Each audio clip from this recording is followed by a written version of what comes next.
Ngayon, maglalaro tayo ng Space Werewolf. Oy!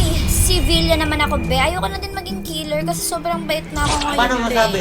So, ayan yung task ko, guys. Dito, guys, pumunta na ako sa bar at tinanyo ko na yung tangke. In-install ko na, be. Pumunta na ako dito, guys, sa power room para ikabit itong mga wires. Tapos, ayan na nga, guys, sa arcade naman yung fixed wires. So, dito, guys, pinayos ko na yung mga wires. Tapos na ako sa task. Kaya pumunta na ako dito, guys, sa CCTV.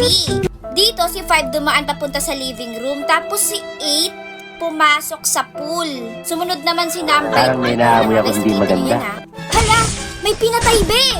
Habang papunta ako sa pool, may nag-report na. Si Hindi yun 5. be. Si 5 yung nakita Totoo ko sa yan. pool. Number 4, hindi yun si 5. Kasi nakita ko sa CCTV, pumasok si 8 sa pool. Sumunod naman si 2. Tapos may narinig akong pumatay. Tapos lumabas bigla si 8. So, si 8 to, guys. Vote natin si 8. We, gumagawa daw siya ng tasbe. Tas patayin. Dito, vinote ko na si 8. Tama ako, guys. Si 8 nga yung winner. If you want to experience this game, let's play Space Werewolf on WePlay.